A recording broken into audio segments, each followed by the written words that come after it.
What's the scariest thing that happened to you on Halloween? I was on my way to meet my boyfriend at a skyscraper rooftop Halloween party when the elevator door opened and I saw an actual monster. My ex, Henry, who once hit me so hard I needed a blood transfusion. My whole body locked up behind my masquerade mask and heavy makeup, the elaborate costume suddenly feeling like both armor and a trap as he stepped into the elevator without even glancing at me. Henry pressed the button for the roof and leaned against the wall, scrolling through his phone, completely unaware that the woman in the corner dressed as a plague doctor was me. The mask covered everything but my eyes, and the historical costume included gloves, a full cloak, and boots that changed my height, but my heart was hammering so hard I was sure everyone could hear it. There were 3 other people in the elevator, which made me feel slightly safer as we rose from the parking garage basement toward the lobby. A couple dressed as zombies were making out in the corner, and a guy in a Superman costume was texting, creating a buffer between Henry and me, but I knew that would change as people got off at different floors. The elevator stopped at the lobby and more people got on, pushing me further into the corner, and Henry had to step backward, closer to me. I could smell his cologne, the same one he'd been wearing the night he'd thrown me down the stairs because I'd smiled at a male barista. He was dressed as Patrick Bateman from American Psycho, which was so on the nose it would have been funny if I wasn't trying not to throw up from fear. "Cool costume," he said to me casually as we passed the 3rd floor, and I just nodded, not trusting my voice even with the mask muffling it. The zombies got off at floor 5. The Superman got off at floor 8. By floor 12, it was just me, Henry, and an older woman dressed as a witch. Gray was waiting for me on the roof, probably checking his phone and wondering where I was. We'd planned this for weeks, our first public event together, finally ready to stop hiding our relationship, but all I could think about was what Henry had said the last time I saw him. "If I ever see you with another man, I'll kill him first so you can watch." The witch got off at floor 15, and then it was just Henry and me. 20 more floors. My legs were shaking so badly I had to lock my knees to stay upright. "Great party tonight," Henry said, still scrolling through his phone. "Should be wild." I nodded again, watching the floor numbers climb. 16, 17. My costume was soaked with sweat under all the layers, and I could feel my makeup running beneath the mask. Floor 22, 23, and Henry shifted his weight, moving slightly closer to me without seeming to notice. I pressed myself harder against the wall, remembering how he used to do that, take up space until I had nowhere to go. The elevator felt smaller with each floor we passed. I thought about Gray's face when he'd asked me why I was so secretive about my past, why I didn't have social media, why I always looked over my shoulder when we were out. I'd told him I'd explain someday, but someday wasn't supposed to be tonight, not like this, not with Henry right there to see us together. Floor 28, and my phone buzzed with a text. I knew it was Gray without looking, probably wondering if I was almost there, if I was okay. Henry glanced over at the sound, but then went back to his phone. I didn't dare reach for mine, didn't dare move at all.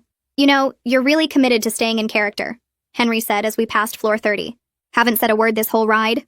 I shrugged, the movement making my costume rustle, and he laughed. That laugh used to make me flinch, usually came right before something bad. Floor 32, 33, and all I could think about was what would happen when those elevator doors opened. Gray would see me and call out, maybe even pull me into a hug, and Henry would see everything. The last time a man had shown interest in me while I was with Henry, it was just a waiter being friendly, bringing me extra bread because I mentioned I loved their focaccia. Henry had waited until we got home, then held my hand over the stove burner until I promised never to flirt again. The waiter had been fired the next week after Henry made some calls. Floor 35, almost there, and my whole body was trembling. Gray had no idea what Henry was capable of. No idea that the charming guy he might meet at this party was the reason I triple-checked every lock and slept with a knife under my pillow. Finally, we got to the roof. I tried to dash out of the elevator and find Gray, but Henry got off before me. He walked off the elevator, waved to someone, and pulled him into a bro hug. I stepped off the elevator and froze when I saw who he was hugging. It was Gray. As the elevator doors closed behind me, I saw Gray point straight at me. Henry turned around, studied me, and then his face spread into a slow smile. "Requested Reds is on Spotify now. Check out link in the description or comments." Gray's face lit up when he saw me, and he started walking toward me with Henry right beside him, one arm already reaching out like he was going to pull me into the group. I watched Gray's mouth open to say something, and my whole body went stiff because in about 2 seconds he was going to introduce me, and Henry was going to hear my name and see Gray's arm around me and know everything. Henry's smile got wider as he looked at my costume, his eyes moving from the mask down to the cloak, and back up again, and I could see him trying to figure something out, that look on his face like when he used to go through my phone trying to find proof I was cheating even though I never was. Gray reached me and grabbed my hand, pulling me forward a step, and I heard him start to say something about the plague doctor he'd been telling everyone about. My brain was screaming at me to run, but my legs wouldn't move, and I was stuck there watching this nightmare happen in slow motion, while party music played and people laughed around us like everything was normal. Henry took a step closer and I could smell his cologne again, and see the way his jaw was set, That look he got right before he decided someone needed to be taught a lesson. I grabbed Gray's arm so hard my fingers dug in through his shirt, and I pulled him backward with all my strength, nearly making him stumble. My voice came out weird and strained through the mask when I managed to say we needed to talk right now, and Gray looked confused, but I was already dragging him away from Henry and toward the edge of the roof. I could feel Henry watching us, and when I glanced back, his smile had changed into something else. Something that looked like he was solving a puzzle and enjoying it way too much. Gray was asking what was wrong, but I couldn't answer yet. Couldn't speak because my throat felt closed up, and all I could think about was getting away from Henry before he figured it out. We passed a group of people dressed as various horror movie characters, and I kept my head down, pulling Gray faster, my hands shaking so bad I could barely hold on to him. I spotted a big heating unit near the side of the building and dragged Gray behind it, putting the metal between us and where Henry was standing. My hands were shaking so hard I had to grab onto Gray's shirt just to keep standing up, and I could feel sweat running down my back under all the layers of the costume. Gray was looking at me with worry all over his face, and he asked again what was wrong, why I was acting like this. I forced myself to let go of his shirt and take a breath, then managed to ask him about that man he'd been hugging, how he knew him, where they met. My voice sounded desperate even to me, and I hated it, but I needed to know how bad this was, how deep Henry had gotten into Gray's life. Gray looked even more confused and said it was just Henry from work, that he was helping Alan with some big client project, and they'd gotten friendly over the past few months. He said they grabbed drinks sometimes after late meetings, and that Henry seemed like a good guy, really driven and successful. Every word hit me like a punch because this wasn't just a random coincidence. Henry wasn't just some guy who happened to show up at the same party. He was woven into Gray's work world, connected to Alan, part of Gray's professional network in ways that meant I couldn't just avoid him or pretend he didn't exist.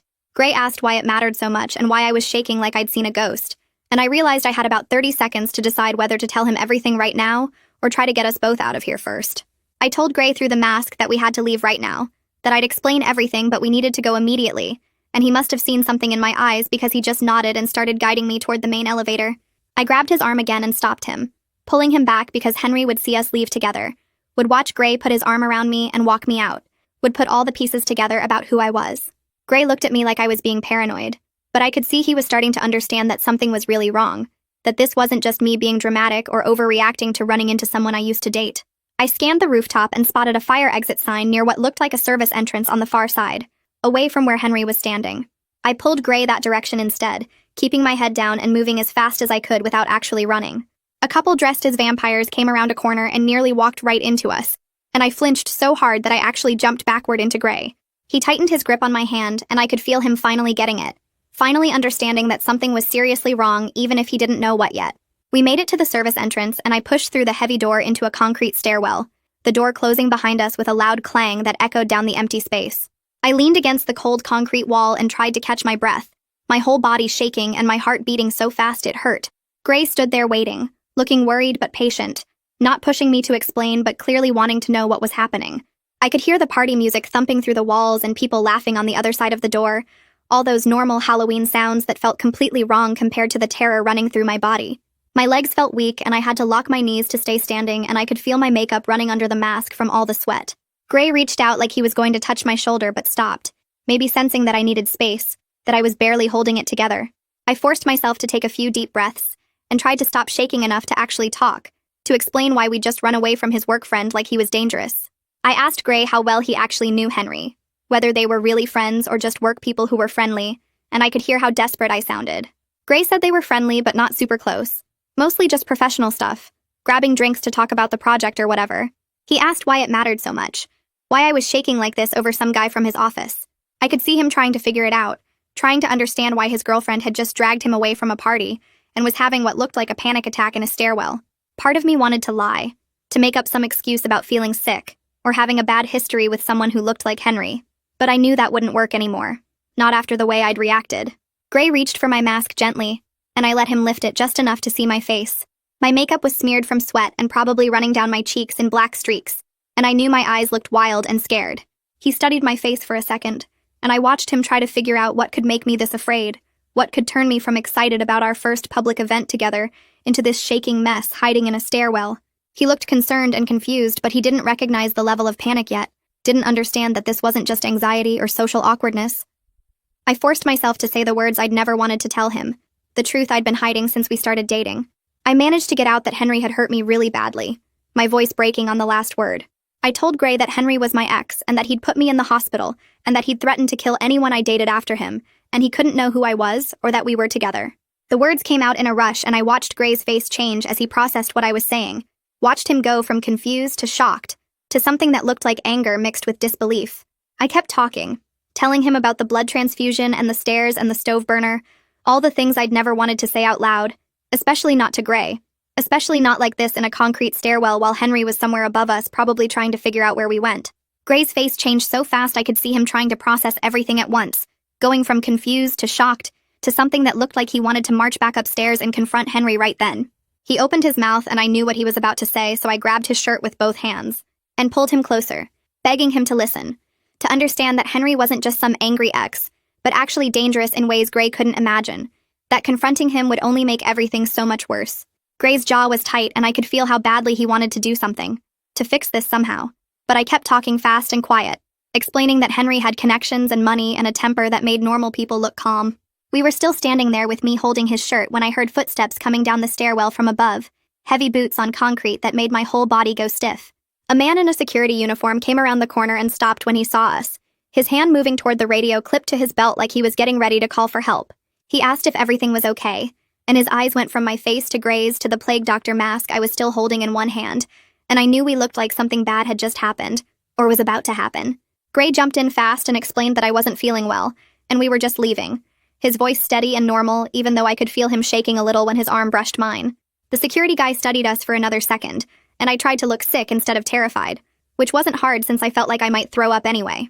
He introduced himself as Ellis, and said he could escort us to the service elevator if we wanted to avoid going back through the main party area.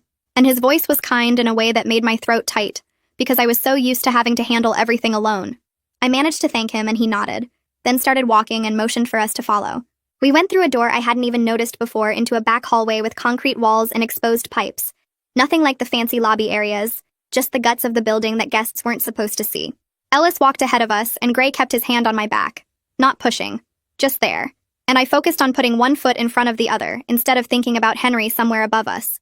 We passed a small window that looked out onto the roof, and I made the mistake of glancing through it, and there was Henry standing near the elevator doors with his phone out, scanning the crowd like he was looking for someone specific. My stomach dropped so hard I had to stop walking for a second, and Gray followed my gaze, saw Henry and his hand pressed harder against my back, like he was trying to shield me even though we were already hidden. I realized Henry was probably texting Alan right now asking about Gray's girlfriend, trying to figure out if the plague doctor who ran away could possibly be me, putting pieces together in that calculating way he had. Ellis noticed we'd stopped and came back, asked if we needed a minute, and I forced myself to keep moving, because standing there staring at Henry through the window wasn't going to help anything. When we got to the service elevator, Ellis pulled out a business card from his pocket and handed it to me, told me to contact building security if I needed anything, and that he'd make a note about tonight in case there were any problems later. I took the card with hands that were shaking so badly the card almost fell, and I thanked him again, filing away in my brain that someone official now knew something had happened, even if he didn't know all the details. The service elevator opened and Gray and I got in, and Ellis held the door for a second and told us to get home safe, then let it close. In the parking garage, I walked to my car on legs that felt like they might give out any second, and Gray asked again if he should follow me home, but I told him I needed space tonight to process everything. I got in my car and tried to put the key in the ignition, but my hands were shaking too much, and I had to stop, close my eyes and do the breathing exercises my old therapist taught me, counting to 4 on the inhale and 6 on the exhale until my hands steadied enough to actually start the car. My phone buzzed with a text from Gray asking if I made it to my car okay, and whether he was sure I didn't want him to follow, and I typed back that I needed to be alone tonight, that I'd be okay, even though I wasn't sure that was true. I pulled out of the parking garage and onto the street, checking my rearview mirror every few seconds, convinced that every car behind me might be Henry, even though I knew he was still upstairs at the party. My hands were clenched so tight on the steering wheel that my knuckles turned white and my fingers started to ache, and I had to keep reminding myself to breathe every few minutes because my chest kept getting tight like I couldn't get enough air. The drive home took twice as long as normal because I kept taking random turns and doubling back, making sure no one was following me, and by the time I finally pulled into my apartment building's lot, I was exhausted and shaking, and just wanted to be locked inside. I sat in my car for 5 minutes watching the parking lot before I got out, making sure no other cars had followed me in, then practically ran to my building's entrance, and through the lobby to the stairs because I couldn't handle being in an elevator right now. Once I was inside my apartment with every lock turned and the chain on, I went straight to my phone and started checking every app, making sure my location services were turned off and my social media accounts were still deactivated like they had been for the past 2 years. I changed my password on everything, email and banking and streaming services, and the grocery delivery app, then enabled two-factor authentication on anything that didn't already have it, going through the whole security checklist I'd made when I first left Henry. My hands were steadier now that I was doing something concrete, something that felt like I was protecting myself instead of just running and hiding. I pulled up Gray's number and stared at it for a long time, knowing I needed to tell him everything, but not sure I could actually say all of it out loud again. Instead, I opened my voice memo app and hit record, then forced myself to explain the basics while keeping my voice as steady as possible by focusing on facts instead of feelings. I told him about the time Henry hit me, so hard I needed a blood transfusion, about the night he held my hand over the stove burner until I promised never to talk to another man, about when he threw me down the stairs because I smiled at a barista, about his threat that if he ever saw me with someone else, he'd kill them first so I'd have to watch. I explained why I'd been so secretive about my past, why I didn't have social media, why I always checked over my shoulder, why I'd been so careful about keeping our relationship quiet, and then I stopped recording and sent it to Gray before I could second-guess myself, or delete it and try again. My phone rang less than 10 minutes later and I almost dropped it trying to answer because my hands were still shaking from recording everything. Gray's voice came through tight and controlled, but I could hear something underneath that sounded like he was barely holding himself together. He asked if I was okay and whether I was safe right now, and I told him yes. I was locked in my apartment with every security measure I had in place. He was quiet for a few seconds, and then he said he felt sick that he'd introduced me to Henry without knowing, that he'd been friendly with someone who'd hurt me that badly. I explained that he couldn't have known because I'd never told him, and that's exactly why I'd been so careful about keeping my past hidden, and he asked what I needed from him right now. I said I didn't know yet, but that we should probably think about going to the police. And there was another long pause before he pointed out that would mean filing a report and going through everything officially. I had to explain that Henry was never actually charged with anything, because I just ran and disappeared instead of pressing charges, that I'd been too scared to face him in court or deal with lawyers and investigations. Gray asked why I hadn't reported it, and I could hear the confusion in his voice, like he couldn't understand how someone could do those things and just get away with it. I tried to explain that reporting abuse isn't as simple as it sounds, that I'd been isolated and terrified and convinced that going to the police would only make Henry angrier and more dangerous. The conversation shifted when Gray told me that Alan had been pushing him to get more involved in the project with Henry, that there was a big client dinner scheduled for next week that Gray was supposed to attend. My chest got tight and I had to sit down on the floor because I realized this wasn't just about avoiding Henry at random places anymore. He was woven into Gray's professional world in ways that would be almost impossible to navigate. Gray said he could try to get out of the dinner, but it might look strange to Alan, and could affect his standing on the project. And I told him I understood, but that I needed him to be honest with me about every interaction he had with Henry from now on. We talked for another 20 minutes about what this meant for us, and whether we could even keep dating if Henry was going to be a constant presence in Gray's work life. Eventually, we agreed to take it one day at a time and figure out what resources were available before making any big decisions. And Gray promised he wouldn't mention me to anyone at work or give Henry any information about his personal life. After we hung up, I opened my laptop and started searching for domestic violence resources in the city, typing keywords into Google and clicking through websites until I found a legal advocacy organization that offered free consultations. I bookmarked their site and wrote down their phone number on a sticky note that I stuck to my refrigerator where I'd see it every day. Just having a plan, even if I was terrified to actually follow through with it, made me feel slightly more in control than I had in the past few hours. I tried to sleep that night, but I kept jolting awake every time I heard any sound in the hallway or a car door closing outside in the parking lot. By morning, I was exhausted and my eyes felt gritty, but I was also determined not to let fear paralyze me. So I made coffee and sat on my couch waiting for 9 o'clock when the advocacy organization opened. When the clock hit 9, I called the number and a woman answered on the second ring, and my voice came out steadier than I expected when I explained that I needed help with a dangerous ex who'd recently reappeared in my life. She asked a few basic questions and scheduled me for a consultation later that week, and I wrote down the appointment time in my phone calendar with 3 reminder alerts. Around mid-morning, I got a text from Gray saying that Henry had asked Alan about the girlfriend in the plague doctor costume at the party. Alan had covered for me by saying it was his cousin visiting from another city, which gave me about 5 seconds of relief before Gray added that Henry seemed really interested and kept asking what the cousin looked like and whether she was single. I read that text 3 times and felt my hands start shaking again because it meant Henry was actively investigating, trying to figure out if the plague doctor could have been me. I spent the next hour going through my apartment and checking every window lock and door chain, testing them twice to make sure they were secure. That's when I realized with growing horror that Henry knew what neighborhood I lived in, because he used to drop me off near here when we were dating, back before I had my own car and depended on him for transportation. I'd never told him my exact building or apartment number, but he knew the general area, probably within a few blocks, and that felt way too close for any kind of comfort or safety. At work, I was completely useless and couldn't focus on anything for more than a few minutes at a time. My coworker Sarah noticed and asked if I was feeling okay because I looked exhausted and kept staring off into space. I made up something about insomnia and drinking too much coffee to compensate, but the truth was I kept watching the door every time someone walked past our office area, half expecting Henry to somehow track me down here too. During my lunch break, I went out to my car to eat and noticed a dark sedan idling across the parking lot with someone sitting in the driver's seat. I watched it for 10 full minutes while I ate my sandwich, and the car didn't move at all, just sat there with the engine running. I pulled out my phone and zoomed in as much as I could to photograph the license plate, my hands shaking so badly that I had to take 4 pictures before I got one that was clear enough to read the numbers. I opened a new document on my phone and titled it Evidence Log, then typed in the date and time and location, along with the plate number and a description of what I could see of the driver through the tinted windows. It felt paranoid and maybe even crazy, but it also felt necessary, like I was building some kind of case even though I didn't know yet what I was building it for or whether anyone would ever take it seriously. That night, I couldn't bring myself to turn off any lights in my apartment, and I slept with my phone fully charged on the pillow next to me and the knife back under my mattress where it had lived for 2 years before I met Gray. I hated that I was back to this level of fear. That one chance encounter in an elevator had completely destroyed the fragile sense of safety I'd been slowly building over the past few months with Gray. The next morning, I drove to Maeve's office in a building downtown that looked just like any other office building, which somehow made me feel safer than if it had been marked as a place for abuse victims.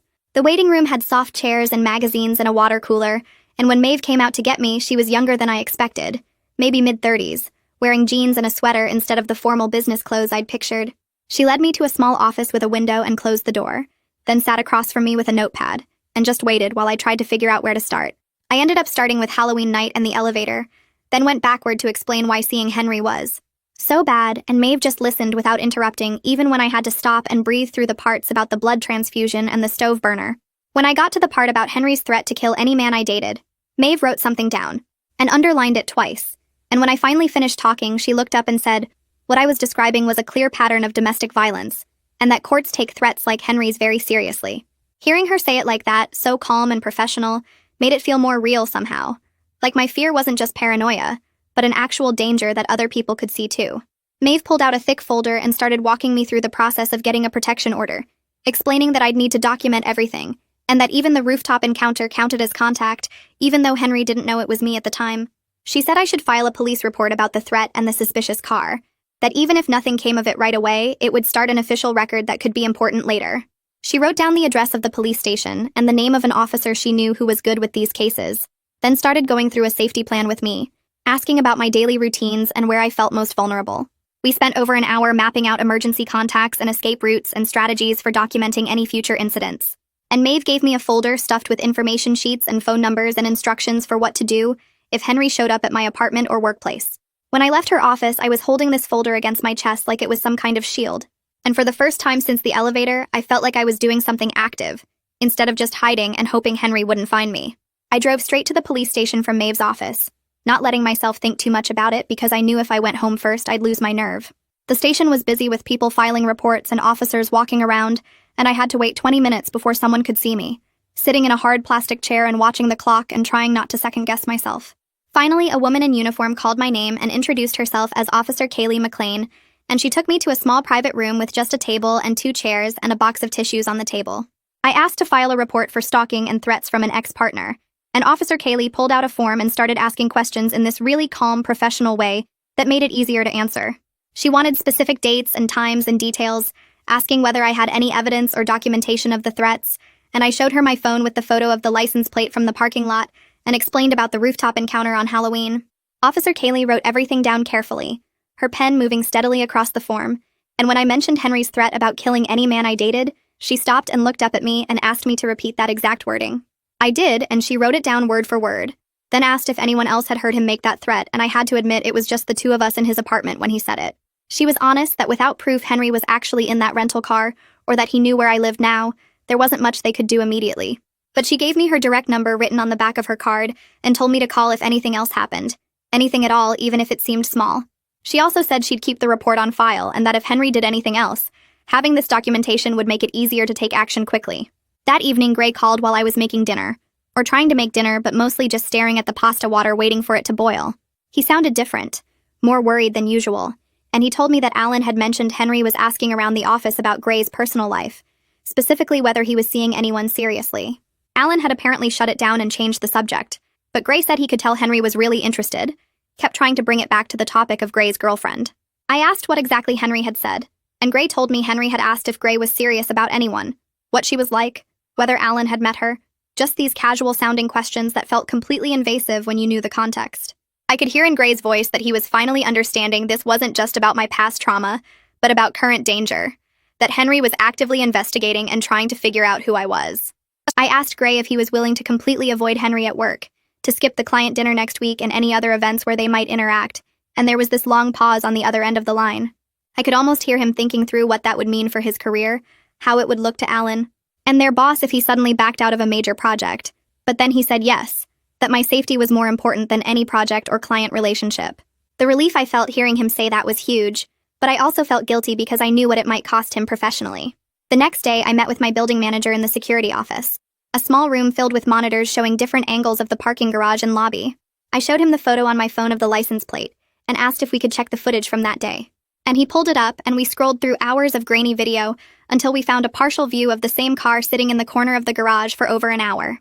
The manager made a note of the date and time and said he'd alert the front desk staff to watch for that vehicle and call me immediately if it showed up again. And he also offered to walk me to my car any evening I worked late. Having someone official at my building know about the situation made me feel slightly safer, like I wasn't completely alone in this. Gray forwarded me screenshots later that afternoon, texts from Henry asking these really casual questions about whether Gray was dating anyone, and what she was like, messages that would seem totally normal and friendly if you didn't know Henry was my abusive ex hunting for information. One message asked if Gray's girlfriend liked Halloween parties. Another asked if she lived nearby. All phrased like Henry was just making conversation, but each question felt like he was circling closer. I saved the screenshots to a new folder on my phone labeled Evidence, and added them to the document I'd started. And I felt my hands shaking as I typed in the dates and times because I could see how persistent Henry was being, how determined he was to figure out who I was. I came home from work that evening to find a small bouquet of flowers sitting outside my apartment door, just cheap grocery store flowers in clear plastic wrap with no card or note attached. My first instinct was to call the police, but instead I pulled out my phone and photographed them from every angle, getting close-ups of the flowers and the wrapping and the spot where they were sitting against my door. Then I went back to my car and got a plastic grocery bag from the trunk, and I used it to pick up the flowers without touching them directly, my hands shaking the whole time as I carried them down to the dumpster behind the building. I threw them away, and then stood there for a minute just breathing, trying to calm down enough to go back upstairs to my apartment. Because even though I had no proof Henry had left those flowers, I couldn't think of anyone else who would leave them with no card, and the thought of him knowing exactly where I lived made my whole body feel cold. I went back upstairs and locked myself inside my apartment, then called Gray because I needed to hear his voice, and also needed to tell him about the flowers before I lost my nerve. He answered on the second ring and immediately asked if I accidentally mentioned my neighborhood to Henry or Alan, and I could hear the guilt already creeping into his voice before I even explained what happened. I told him about finding the flowers with no card and throwing them away, and there was this long silence on the other end before he asked me to walk him through every single conversation he'd had with Henry or Alan where my name or location might have come up. We spent 20 minutes going back and forth, me asking specific questions about what he'd said and when, and Gray getting defensive at first before catching himself and apologizing. He finally admitted that once, maybe 3 weeks ago, he'd mentioned to Alan that his girlfriend lived near the Arts District because Alan had asked if Gray wanted to check out a new restaurant in that area. The words felt like a punch because the Arts District is only 4 blocks wide, and Henry could easily narrow down my building with that information, plus some basic searching.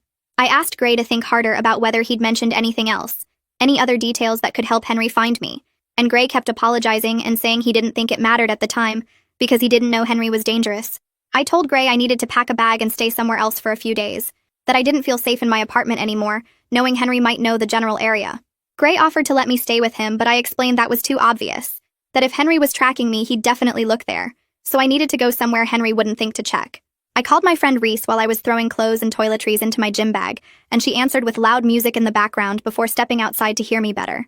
When I asked if I could crash on her couch for a few nights, she didn't even ask why, just told me to come over whenever, and that she'd make up the couch with clean sheets.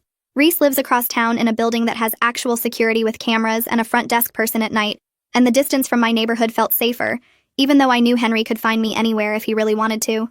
I grabbed my laptop and phone charger and the folder with all my documentation about Henry, then checked every window lock one more time before leaving. The drive to Reese's took 30 minutes, and I checked my mirrors the whole way, convinced every pair of headlights behind me belonged to Henry following me to my new hiding spot.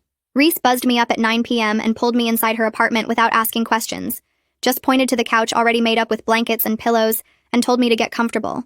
Once I'd put my bag down and caught my breath, I told Reese I needed to practice what I'd say in court if I filed for a protection order, and she grabbed a notebook and pen and sat down across from me ready to listen. I started talking through the history with Henry out loud, trying to keep my voice steady and stick to just the facts like Maeve had told me, but I kept getting overwhelmed and rushing through the scary parts. Reese stopped me twice to remind me to breathe and to slow down, writing notes about dates and specific incidents that I should make sure to include in my statement.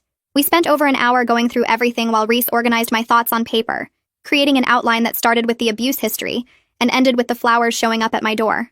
She asked good questions about timelines and evidence, helping me see which parts were strongest for a legal case versus which parts were just emotional trauma that wouldn't convince a judge. By the time we finished, I had 3 pages of notes in Reese's handwriting, a clear structure for my statement, and felt slightly more prepared for what came next, even though I was still scared. The next morning, Officer Kaylee called while I was drinking coffee at Reese's kitchen table, and she told me the license plate I'd photographed belonged to a rental car company, which meant whoever was in that car had specifically chosen an untraceable vehicle. She added this information to my police report and said the pattern of behavior was clearly getting worse, that she strongly recommended I move forward with filing for a temporary protection order since waiting could be dangerous. I thanked her and promised I'd go to the courthouse soon, then sat there staring at my phone after we hung up because the rental car detail made everything feel more real and more planned. An hour later, Gray texted that Alan had mentioned Henry was considered for a promotion that would give him more client-facing responsibility and better pay. And I felt sick reading those words while sitting on a borrowed couch hiding from him. The unfairness of it hit me hard, that Henry's professional life was getting better while I was displaced from my own apartment, and scared to go anywhere alone, and the anger that came up was strong enough that I decided right then to move forward with the protection order no matter what it might do to Gray's work situation. I pulled out my phone and drafted an email to Ellis from building security, asking if he'd be willing to write a brief statement about finding me upset in the stairwell on Halloween night. Ellis responded within 2 hours with a professionally written incident report attached, describing the date and time and my visible state of fear when he found me, and I saved it immediately to my evidence folder feeling grateful that someone official had documented that moment. I forwarded the incident report to Maeve and asked if we could meet soon to put together my court packet, and she replied that she had time that afternoon if I could come to her office. At 3 p.m., I met Maeve at the Advocacy Center, and we spread everything out on her conference table, organizing it into a clear sequence that told the story of escalating danger. My written statement about the abuse history went first, then the threat Henry made about killing any man I dated, then Ellis's incident report from the rooftop encounter, then Officer Kaylee's police report with the rental car information, then the photo of the flowers, then Gray's screenshots of Henry's invasive questions, and finally Ellis's security incident report. Looking at it all together in one packet made the danger feel both more real and more documented, like I was building an actual case instead of just being scared and paranoid.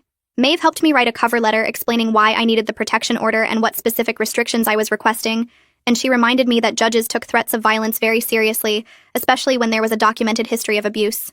That night, Gray called around 11 p.m. sounding shaken, and he told me he'd been at a bar where some work people were hanging out when Henry showed up, and completely lost his temper at the bartender over getting the wrong drink. Gray described how Henry had screamed at this young bartender loud enough that the whole bar went quiet, calling him stupid and incompetent over what was basically just a miscommunication about whether the drink should have ice. Everyone at the work table had looked uncomfortable, and Alan had tried to calm Henry down, but Henry just threw money on the bar and stormed out still yelling. Gray's voice was different when he told me this story, like he finally understood what I'd been trying to explain about Henry being dangerous, that seeing that rage in person was completely different from just hearing about it secondhand. The next day, Gray called again and told me he was done trying to handle the work situation carefully, that he'd decided to talk to his boss about the conflict of interest and request to be removed from any projects involving Henry. I felt relieved hearing him say that, but also scared about what it might cost him professionally.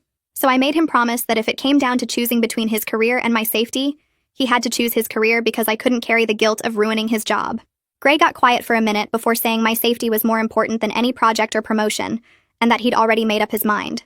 2 days later, Gray went to Officer Kaylee's station and submitted a formal written statement describing Henry's threatening behavior at the bar, and all the persistent questions Henry had been asking about Gray's girlfriend, connecting the dots between Henry's violent temper and his focused interest in Gray's personal life.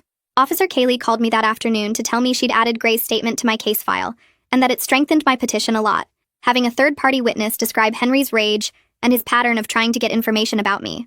The next morning, I opened my work email and my stomach dropped when I saw a message from an address I didn't recognize, just a random string of numbers and letters. The subject line was blank, and when I clicked it open, there were only 4 words in the body of the email. I miss you. Below that was an attached photo and I knew I shouldn't open it, but my hands were already clicking before my brain could stop them. The image loaded, and it showed my office building taken from the parking lot, the angle suggesting whoever took it was sitting in a car near the entrance where I parked every day. I forwarded the email to Officer Kaylee immediately without responding, my hands shaking so badly I had to steady my phone against the desk to keep from dropping it. She called me back within 20 minutes and told me to save the original email with all the header information intact, because that could help trace where it came from. Her voice was calm and professional, but I could hear the concern underneath when she asked if I felt safe going to work that day. I told her I'd already called in sick and was staying at Reese's apartment, that I couldn't focus on anything knowing Henry had been watching my workplace closely enough to photograph it. Officer Kaylee added the email to my case file and said this kind of contact showed a clear pattern of surveillance and intimidation that would strengthen my petition for a protection order. That afternoon, I drove to the courthouse with my evidence packet, the folder so thick now it barely closed with all the documents and photos and statements I'd collected. The clerk at the filing window reviewed my petition and scheduled a hearing for 10 days out, marking the date on a form and handing me a copy with instructions about what to bring. I asked if there was any way to get protection sooner than 10 days, and she said I could request an emergency temporary order if the judge agreed there was immediate danger. She directed me to a different waiting area where I sat for almost 2 hours watching other people come and go with their own legal problems. When my name was finally called, I followed a court officer into a small room where a judge sat behind a desk reviewing paperwork. She looked up at me and asked me to explain why I needed emergency protection. So I went through the basics while trying to keep my voice steady. The blood transfusion, the stove burner, the death threat, the rooftop encounter, the flowers, the rental car surveillance, Gray's statement about Henry's rage, and now the email with the photo of my workplace. The judge read through my evidence packet carefully, flipping through each tab and studying the photos and statements. And when she finished, she looked at me and said she was granting the emergency temporary order effective immediately. She explained that Henry would be served with papers telling him to stay away from me, and that any contact or approach would be a violation that could result in his arrest. I felt relief wash over me so strong it was almost physical, but right behind it came terror about how Henry would react when he got those papers. Officer Kaylee coordinated with the sheriff's office to serve Henry at his gym, using information Alan had provided about Henry's consistent workout schedule. The service happened 2 days later during his regular morning session, and I spent that entire day at Reese's apartment barely able to function. I kept checking my phone every few minutes, waiting for some kind of notification that it had gone smoothly or that Henry had exploded and done something violent. Officer Kaylee texted me around noon to say the service was complete and that Henry had accepted the papers without incident, though the deputy said he'd gone very quiet and still when he read them. That evening, I was lying on Reese's couch trying to watch a movie when my phone buzzed with a notification from an old social media account I'd forgotten I even had. The message was from a profile with no photo and a generic name, just 2 sentences that made my blood run cold. This is a mistake and you know it. I screenshot the message immediately and reported both the message and the account to the platform, then sent everything to Officer Kaylee, who called me right away. She confirmed that this counted as a violation of the temporary order since Henry had been explicitly told not to contact me directly or indirectly through any means. She said she'd document the violation, and that it would be added to the evidence for the full hearing, and that if Henry contacted me again, he could be arrested. The next afternoon, Reese came home from running errands looking shaken, and she told me she'd seen someone matching Henry's description standing across the street from her building. She'd called the police immediately and stayed in her car until they arrived, but by the time officers got there, the person was gone. They took her statement anyway and added it to my case file, documenting that Henry appeared to have located where I was staying even though I'd been so careful not to leave any trail. 2 police officers responded to Reese's call and patrolled the area for over an hour, driving past her building multiple times and checking the surrounding streets. One of them called Henry directly to warn him that they were aware of his presence near my location, and that any further contact would result in immediate arrest. I listened to Officer Kaylee relay this information over the phone and felt a weird mix of relief that he was warned and pure terror that the warnings might not be enough to stop him. Gray called that evening and told me that Alan had contacted him with news that HR had opened an inquiry into Henry after receiving an anonymous complaint about his aggressive behavior with colleagues.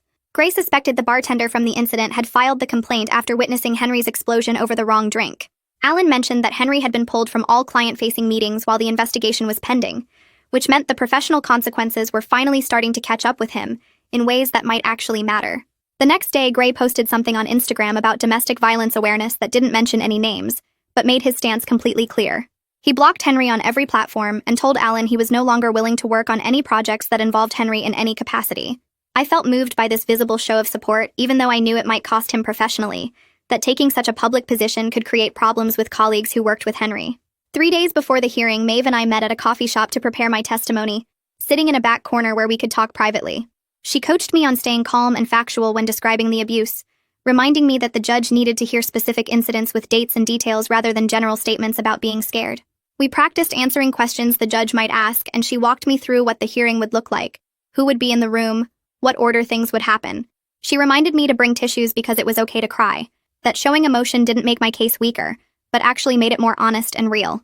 The day of the hearing arrived, and I put on professional clothes, a simple black dress and cardigan that made me look serious and put together. I brought my entire evidence folder organized with color-coded tabs and highlighters, every document in chronological order with notes about what each piece showed. Maeve met me in the courthouse hallway, and we sat on a bench reviewing my statement one more time, going over the key points I needed to make sure to mention. She held my hand when I started shaking as we waited for my case to be called, her grip steady and warm while my whole body trembled with nerves and fear about seeing Henry again in that courtroom. My case gets called, and Maeve walks with me into the courtroom where Henry sits at a table with his lawyer, and I force my eyes to stay on the judge's face instead of looking at him, even though I can feel him staring at me. The judge asks me to describe the history of abuse, and I start with the blood transfusion, explaining how Henry hit me so hard 2 years ago that I needed emergency surgery, and my voice comes out stronger than I expected, even though my hands are clenched so tight under the table that my nails dig into my palms. I described the stove burner incident where he held my hand over the flame until I promised never to talk to other men, and I described the death threat he made the last time I saw him about killing anyone I dated. I tell the judge about the rooftop encounter on Halloween where he discovered me with Gray, and about the flowers that appeared at my apartment door with no card, and about the emails from unknown addresses saying he missed me. I mention Reese seeing someone matching Henry's description outside her building where I was staying, and the judge writes notes the entire time I'm talking, her expression serious and focused. My voice stays mostly steady through all of it, even though my whole body is shaking, and when I finish, the judge asks Henry if he wants to respond.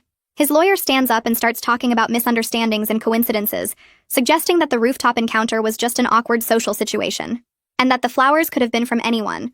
But the judge cuts him off mid-sentence and says the pattern of behavior is clear and concerning. She extends the protection order for 1 full year, and adds specific provisions that Henry cannot contact me directly or indirectly, cannot come within 500 feet of my home or workplace, and cannot contact anyone I know to ask about me. The relief that hits me is so strong I feel dizzy, but I keep my face neutral because Henry is still in the room, and I don't want him to see how scared I've been. Court security approaches Henry and his lawyer and explains they need to exit through a different door to ensure we don't cross paths in the hallway, and I watch Henry stand up and walk toward a side exit with his lawyer following behind. The door closes behind them, and my legs suddenly won't hold me up anymore, so I sit down hard on the nearest bench while Maeve puts her hand on my shoulder and tells me I did really well in there. Over the next week, I start making major changes to my routine, switching my work schedule to different hours so I arrive and leave at unpredictable times, instead of the same schedule Henry might remember. I enroll in different gym classes at a new location across town, and I change my regular coffee shop from the place near my apartment to one near my office. I start shopping at a different grocery store in a different neighborhood, and I vary which days I go so there's no pattern anyone could track. Maeve helped me create this plan to make my movements less predictable, and following through with each change makes me feel like I'm taking control instead of just reacting to fear. Gray and I sit down for a long conversation about what our relationship looks like now that everything is out in the open, and we agree to take things slow with complete honesty about any shared contacts or potential overlaps with Henry. We draft a simple agreement on paper that neither of us will keep secrets about Henry-related information, even if it seems small or unimportant, because those small details are what kept me safe when I needed them most. Gray promises to tell me immediately if Henry tries to contact him, or if Alan mentions anything about Henry's situation at work, and I promise to tell Gray about any suspicious incidents or changes to my safety plan. That night, I sleep for 8 straight hours at Reese's apartment, the first full night of uninterrupted rest I've had since Halloween, and when I wake up, I feel almost normal for the first time in weeks. Reese makes pancakes in her tiny kitchen, and I tell her this is the first morning where I haven't woken up with my heart already racing, where my first thought wasn't about checking locks or looking out windows. The next day, Reese comes with me back to my own apartment, and we do a full safety check together, examining the new locks that were installed while I was staying with her. We test the security camera in the hallway to make sure it's recording properly, and we place pepper spray by the front door and another canister by my bedside table. Walking back into my own space feels like reclaiming something Henry tried to take from me, and I'm proud of myself for not letting fear keep me away forever. Gray texts me that afternoon with news from Alan that Henry's suspension from work has been extended, while HR completes their full review of the complaints against him, and that the big project Henry was leading has been completely reassigned to a different team. Officer Kaylee calls me the same day to confirm that Henry hasn't violated the protection order since the hearing, and she gives me her direct phone number to call any time if that changes. She tells me the initial report phase is officially closed now that the order is in place, but she'll keep the case file active in case I need to add anything later. Maeve connects me with a trauma counselor who works specifically with domestic violence survivors, and I schedule my intake appointment for the following week. Knowing I'll have professional support for the longer process of healing makes the future feel less scary, like I'm building a real foundation for recovery instead of just surviving one day at a time. I start a new evening routine in my apartment that helps me feel safe and grounded, making tea in my favorite mug and reading for an hour before bed. I check that all my safety measures are in place, but I do it calmly now instead of frantically, testing the door lock and glancing at the security camera feed on my phone. The knife goes back in the kitchen drawer where it belongs instead of under my mattress, and while I'm still aware of every sound in the hallway, I'm not jumping at every single one anymore. I can hear my neighbors coming home from work and kids running in the apartment above me, and these normal sounds don't send me into panic mode like they did before. I look at the evidence folder sitting on my desk with all the documentation I gathered, and I realize I don't need to keep adding to it every day because the protection order is doing its job. My phone buzzes with a text from Gray asking how I'm doing, and I respond that I'm okay, that I'm actually starting to feel safe again for the first time in years. I open the evidence log on my laptop one more time and start typing the final entry, dating it and noting that the protection order is officially in place and active. I write that my support network is solid now, that my boundaries are clear and documented, and that I have real resources backing me up if Henry tries anything. The entry ends with a list that feels important to see written out. Maeve's advocacy support with her direct office line and emergency contact. Officer Kaylee's personal cell number that I can call anytime day or night. Ellis's security contact information from the building. Gray's informed partnership now that he knows everything and has my back. Reese's safe space where I can go without questions, and my own thick folder of documented proof that I took real action to protect myself. I save the document and back it up to 3 different places because losing this record would feel like losing part of my safety. I close the laptop and look around my apartment, taking in all the new locks and security measures that make this space actually feel like mine again, instead of just a place I'm hiding. The knife is back in the kitchen drawer where it belongs, and I haven't checked the window locks compulsively in 2 days, which feels like progress even if it's small. I walk to my bedroom closet and pull out the Plague Doctor costume that's been hanging there since Halloween, the long black cloak and the beaked mask that hid me so well that night. I fold everything carefully and put it in a storage box, sealing it with tape before pushing the box to the very back of the closet behind my winter coats. I'm not throwing it away because that feels like pretending Halloween never happened, but I'm not keeping it where I can see it every day either. The fear that took over my whole body in that elevator is still there when I think about Henry, but it comes in smaller waves now instead of drowning me completely. That fear isn't making my decisions anymore, isn't keeping me locked in my apartment or jumping at every sound in the hallway. I'm learning to live with being careful, without letting that caution turn into the kind of paralysis that stops me from having a life at all. Okay, real talk in the comments. Have you ever had that moment where you saw someone from your past and just froze? No details necessary, but I want to hear I'm not alone in that feeling. Drop a comment and let's support each other. Hit that subscribe button if stories like this matter to you.